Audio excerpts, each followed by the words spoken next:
우리 다 함께 말씀 보시겠습니다. 오늘 함께 보실 하나님의 말씀은 고린도 후서 1장의 말씀입니다.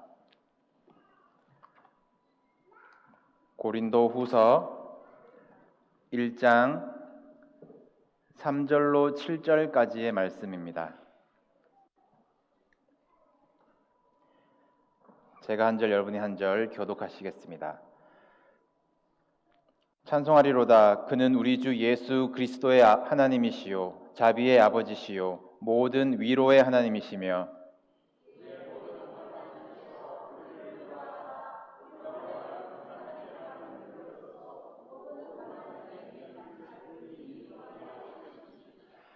그리스도의 고난이 우리에게 넘친 것 같이 우리가 받는 위로도 그리스도로 말미암아 넘치는도다.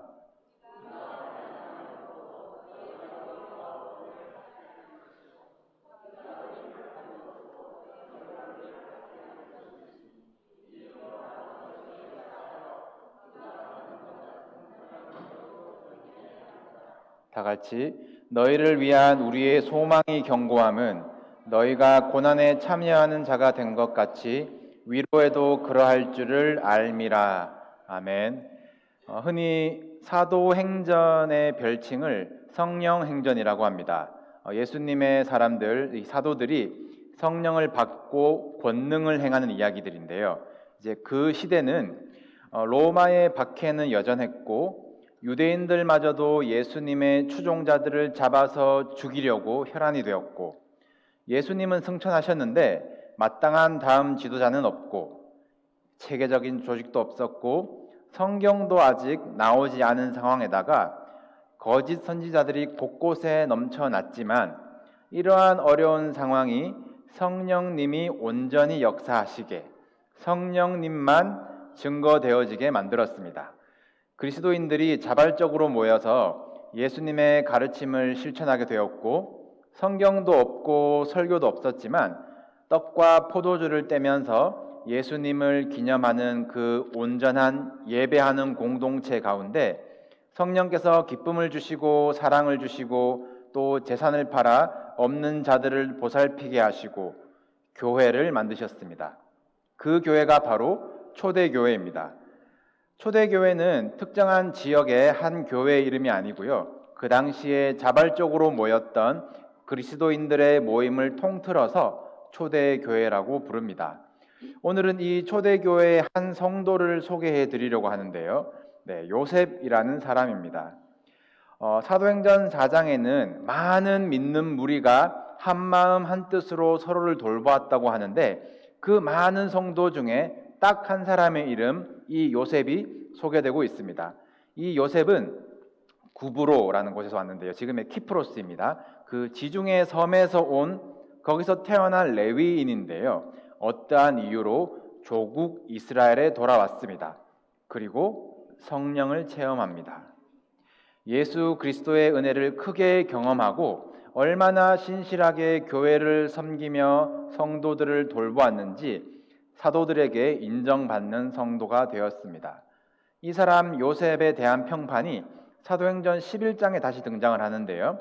성경은 이 요셉을 가리켜 이 사람은 착한 사람이요 성령이 충만한 사람이더라. 이에 큰 무리가 죽게 더하여지더라 라고 표현을 합니다. 성경에서 유일하게 이 사람 착하다라고 표현된 인물이며 또 성령 충만했고 이 사람으로 인하여 교회가 부흥되었습니다. 이 사람의 행적을 조금 더 알아보겠습니다. 바울이 다메섹 가는 길에서 회심한 사건은 다들 알고 계시리라 생각을 합니다. 바울이 예수 믿는 자들을 쫓아가 죽이는 사람에서 한순간에 예수를 쫓아 영혼을 살리는 사람이 되었어요. 참고로 흔히들 이제 사울이라는 이름이 이때 바울로 바뀌었다고 알고 계시는 분들이 간혹 계시는데 이것은 오해이고요. 히브리식 발음이 이제 사울이었고 헬라어식 발음이 바울입니다. 그래서 같은 이름이고 성경에서도 이제 번갈아 가면서 사용을 하게 됩니다. 아무튼 이 회심한 바울의 위치가 애매하게 되었어요. 유대인들 입장에서는 변절자이고 그리스도인들 입장에서는 어떻겠습니까? 이 사람이 스데반 집사를 죽이기에 앞장섰던 증인이었던 사람인데 갑자기 회심을 했대요. 이게 의심받기에 딱 좋은 상황입니다. 이거 그리스도인들을 추려내려는 모략, 함정 수사 아니야? 라고 이제 의심될 수밖에 없는 상황이었어요. 이 바울이 회심하였지만 예수 믿는 자들의 무리, 교회에 들어오는 데는 아주 큰 저항과 의심이 당연히 있었습니다. 이러한 바울의 의심쩍은 신분을 보증해 준 사람이 바로 이 요셉이었습니다. 요셉이 사도들에게 바울 이 사람 내가 만나봤는데, 내가 들어봤는데 괜찮은 사람이야 라고 말하자 바로 통과가 되었어요. 그만큼 초대교회 내에서 신망이 두터운 사람 요셉이었습니다. 바울이 요셉 덕분에 예루살렘에서 그리스도인으로서의 멤버십을 가지긴 했는데, 역시 예루살렘에 같이 있었던 바울의 유대교, 예전 유대교를 믿었던 그 동지들이 난리가 난 거예요. 이 변절자를 내가 죽일 것이다. 예루살렘에 소동이 일어납니다. 그래서 사도들이 소동을 피해서 바울을 다시 그의 고향 다소라는 시골로 보내어 버립니다. 이 바울은 데뷔하자마자 좌천당했어요. 그러는 동안 예루살렘 초대교회는 베드로가 사역을 이제 주도를 하는데, 이제 베드로가 유대인들에게만 복음을 전하다가 보자기 환상을 본 이후로 이방인들에게도 복음을 전해야겠다라는 결심을 하게 됩니다. 때마침 안디옥이라는 곳에서 부흥이 일어났다라는 소식이 들려서 예루살렘 교회는 우리 대표 한 명을 보냅시다 라고 정한 인물이 바로 이 요셉입니다. 복음이 이방으로 전진하게 된 이 중요하고 역사적인 시기에 교회의 대표가 바로 성도 요셉이었어요. 요셉이 안디옥에 파송되었는데 그의 착한 성품과 성령 충만함으로 인하여서 많은 무리가 죽게 더하여졌습니다. 여기서 요셉은 그치지 아니하고 다소라는 곳으로 직접 바울을 찾아가서 이제 그 바울을 다시 데리고 안디옥으로 와서 자신의 사역에 참여시켜요. 그렇게 바울이 사역자로서 정식 데뷔를 하게 되고 안디옥에서부터 그의 첫 전도 여행이 시작됩니다. 그러니까 이 바울의 1차 전도 여행은 바울이 주도한 것이 아니라 이 요셉이 이미 주도하던 사역에 바울이 참여한 것이에요. 이쯤 되면은 이제 성경 많이 보신 분들은 이제 요셉에 대해서 눈치를 채신 것 같은데, 사실 이 요셉이라는 성도에게는 사도행전 4장에서 사도들이 붙여준 별명이 하나 있습니다. 이 요셉의 주특기가 사역의 방법이 위로였어요. 그래서 사도들이 이 별명을 붙이기를 당신을 통해서 우리가 위로를 얻습니다. 당신은 위로의 아들입니다. 라는 의미로 바나바라는 별명을 붙여줍니다. 그리고 이후로는 바나바로 등장을 해요. 이 환난 속에서 흔들리던 초대교회를 붙들고 지탱하였던 바나바의 은사가 위로였습니다. 바울을 낙심과 좌절 속에 빠뜨리지 않고 위대한 사역자로 일으켜 세운 바나바의 역할이 위로였습니다. 많은 수가 죽게 더하여진 그의 사역의 비결이 위로였습니다. 아직 다 만나 뵙지 못했지만 우리 성도들을 만날수록 우리에게 위로가 필요하구나 느낍니다. 우리들 가정에, 우리 교회에 위로가 필요합니다. 오늘 이 시간 말씀을 통하여 하나님의 위로를 경험하고 고침을 받고 낙심하지 않고 다시 일어서서 세상을 위로하는 공동체가 되기를 축복합니다. 위로의 아들들, 위로의 딸들이 되기를 축복합니다. 이 바나바와 바울이 1차 전도 여행을 다니는데, 이 두 사람들이 영혼의 콤비예요. 똑똑한 바울은 변정에 강하고 설교를 잘해서 이 루스드라라는 도시에 갔는데 사람들이 바울 저 사람 말을 참 잘한다, 헤르메스 같다라고 이야기를 합니다. 헤르메스 아시죠? 명품 가방 말고 그리스 신화의 그 장사의 신이에요. 그러니까 말을 얼마나 잘하는 신이겠어요? 그리고 바나바는 사람들이 제우스 같다라고 이야기를 합니다. 온화하고 마음을 잘 헤아리는 아버지 같은 신들의 아버지 제우스래요. 자, 제우스와 헤르메스 딱 비교하는 거 보니까 서열이 딱 나오죠. 누가 더 역시 리더였는지, 역시 바나바가 리더였습니다. 이 둘은 여행 중에 쫓겨나기도 하고 핍박도 받지만 가는 곳마다 성령의 역사하심을 경험합니다. 이들의 사역에 기쁨과 성령이 충만하였다고 성경은 증거합니다. 그렇게 만장일치로 온 교회의 인정과 존경을 받는 콤비가 되었어요. 그런데 1차 전도 여행이 끝나고 2차 전도 여행을 준비하는데 바울과 바나바가 심히 다투고 갈라서 버리는 일이 생깁니다. 바울 입장에서는 바나바가 자신의 사역을 열어준 은인과 같은 사람인데 이제 좀 자리 잡았다고 이름이 알려졌다고 자신만의 사역을 하고 싶다고 다툰 것일까요? 이 싸움의 발단은 두 사람이 우리 1차 전도여행에 복음을 전한 각 도시에 우리 다시 갑시다. 그래서 우리 성도들이 잘 지내고 있는가 다시 한번 재방문합시다라고 결정을 해요. 좋은 의도였습니다. 그런데 여기서 바나바는 우리 이번 2차 전도 여행에는 마가라고 하는 요한을 데리고 갑시다라고 하는데 바울은 그 청년 내가 잠깐 같이 다녀봤는데 별로였어 하면서 그를 데려가는 것을 반대합니다. 이 문제로 두 사람은 성경에 길이 남는 다툼을 하게 되고 그리고 전도 여행 동력자가 갈라져 버립니다. 바나바가 잘못했는지 바울이 잘못했는지는 모르겠어요.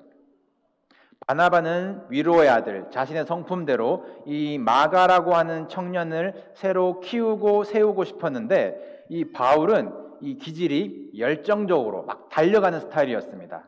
효율을 추구하는 스타일이었어요. 누구를 키울 시간이 없다. 내가 달려갈 길이 바쁘다. 선교지마다 2년, 3년만 딱딱 있고 넘어가는 그런 스타일의 사역자가 바울이었습니다. 이들이 결국 갈라지고 바울은 디모데를 데리고 다녔다가 디도를 데리고 다녔다가 실라를 데리고 다녔다가 하면서 이제 열정적으로 복음을 전합니다. 이 파트너가 자꾸 바뀌는 것을 보니까 이 바울 사도께서 이 사회성은 조금 떨어지지 않았나라는 이제 추측을 해봅니다. 그런데 이 바나바가 어떻게 이제 이후로 어떻게 되었는지 이야기는 성경에 나오지 않아요. 직접적인 이야기는 나오지 않습니다. 성경은 이제 바울의 사역들 중심으로 기록이 남아 있어요. 그런데 바나바가 그렇게 데리고 가야 한다고 주장했던 마가라고 하는 요한 있었죠. 그 마가라는 청년은 얼마나 민망했겠습니까? 자기 때문에 큰 사역을 하던 이 두 동력자가 깨어졌어요. 기록에는 없지만 분명 바나바는 이 청년을 또 위로했을 겁니다. 그의 위로로 또 한 사역자가 어디선가 세워졌습니다. 바울의 생애 가장 마지막 편지인 디모데 후서를 보시면 마가를 내게 데려오라 그가 나의 일에 유익하니라 라면서 아주 늦은 뒷북을 칩니다.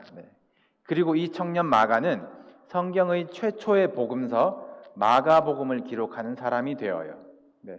바울이 열정적으로 다니면서 가르치며 복음을 전하며 교회를 세운 사역들, 또 바나바가 위로하며 사람을 세우며 사명자를 일으킨 사역들, 어느 하나 중요하지 않은 사역이 없습니다. 하나님께서 기질대로 은사대로 사용하시는 방법이 놀라울 뿐이에요. 다투는 것 같았지만 결국에는 합력하여 선을 이루게 하시는 것입니다. 바울과 같이 똑똑하고 돋보이는 사람도 필요하지만 바나바와 같이 묵묵히 드러나지 않아도 사람을 위로하고 사람을 세울 줄 아는 사람이 우리 교회에 정말 필요합니다. 참 위로가 필요한 이민 생활인 것 같아요. 저는 이제 겨우 3년 맛만 본 미국 생활이지만 미국 애들 앞에서 자존감이 이렇게 낮아지고 공부하면서 스스로가 너무 무능력하고 내가 한국에 있었으면 훨씬 잘했다라는 근거 없는 자기 위로를 하곤 합니다. 30년, 40년 버티시면서 여기까지 오신 분들, 저는 상상도 할 수 없지만 우리가 동일하게 함께 고백할 수 있는 것은 때때마다 예배를 통하여 또 사람을 통하여 또 이 교회를 통하여 하나님의 위로하심이 있었기 때문에 우리는 지금 감사할 수 있습니다. 아멘. 오늘 함께 읽으신 본문에서 바울이 그 고백을 하고 있는 거예요. 짧은 본문 속에서 위로라는 단어가 얼마나 많이 나오는지 위로 폭탄입니다. 바울은 오늘 본문 전까지는 위로할 줄 몰랐어요. 바울이 바나바와 헤어지고 이제 위로가 빠진 사역을 하기 시작합니다.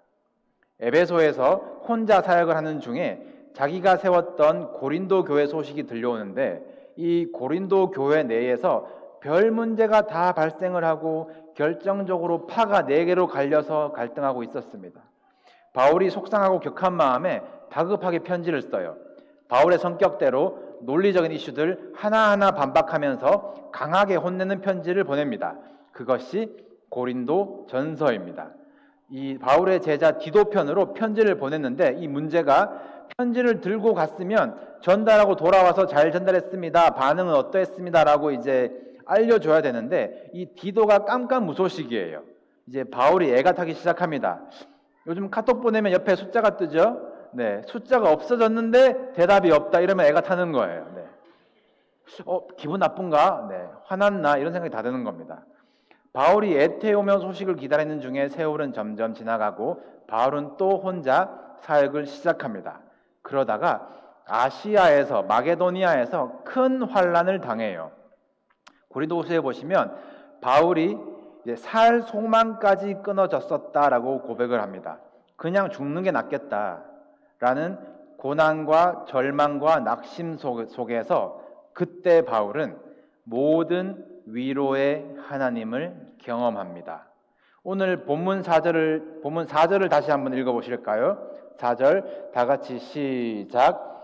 우리의 모든 환난 중에서 우리를 위로하사 우리로 하여금 하나님께 받는 위로로서 모든 환난 중에 있는 자들을 능히 위로하게 하시는 이시로다. 이것이 바울이 경험한 하나님입니다. 이 4절에서 바울이 경험한 위로의 공식은 첫 번째, 환난과 고난 중에 위로가 있었다는 거예요. 그리고 두 번째가 위로는 하나님으로부터 온다는 것이었습니다. 그리고 세 번째가 위로를 받은 사람은 다른 사람을 위로하는 사람이 된다는 거예요. 내가 환난 중에 있는 고린도 교인들을 위로하지 못했구나. 음행에 대해서, 결혼에 대해서, 은사에 대해서, 법에 대해서 내가 똑똑한 솔루션, 가르침을 주었지만 정작 위로가 빠져 있었구나. 바울이 깨닫습니다. 본인이 살 소망이 끊어진 가운데 하나님의 위로를 경험하면서 깨닫게 되었어요. 그래서 바울은 고린도 교회에 또 다급하게 두 번째 편지, 고린도 후서를 쓰기 시작합니다. 붓을 들자마자 위로라는 단어를 그냥 퍼부어요. 10번이나 반복을 하면서 강조를 합니다. 하나님이 나를 위로하신 것처럼 너희도 위로를 받으라. 여러분 환난 가운데 있으십니까? 하나님께서 왜 환난을 주시는지, 환난을 통해서 무엇을 드러내고 싶어 하시는지 오늘 본문 1장 9절과 10절에서 바울이 알려줍니다. 우리 다 함께 보시겠습니다. 1장 9절 10절 다 같이 시작. 우리는 우리 자신이 사형 선고를 받은 줄 알았으니 이는 우리로 자기를 의지하지 말고 오직 죽은 자를 다시 살리시는 하나님만 의지하게 하심이라.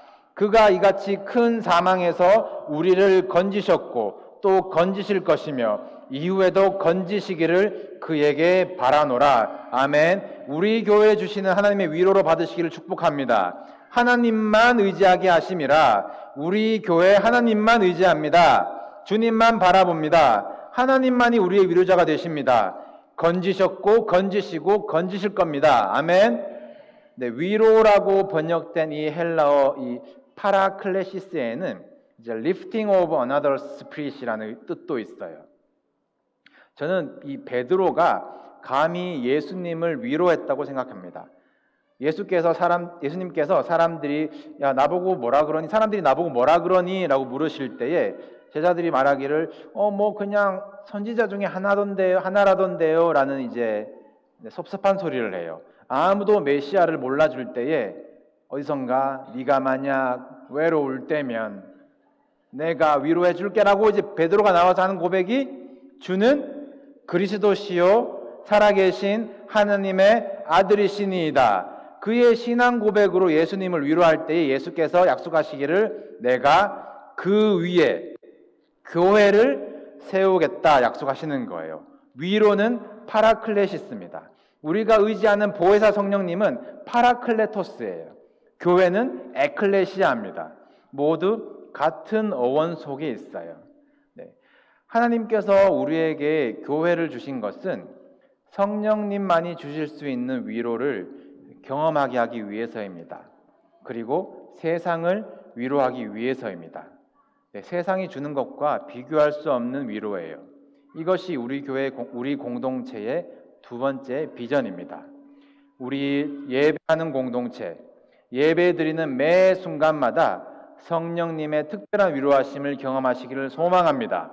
여러분이 먼저 예배 가운데 하나님의 위로를 경험하시고 가정에서, 교회에서, 세상에서 사람들을 위로하고 세우고 건져내는 위로하는 공동체가 되기를 주님의 이름으로 축복합니다.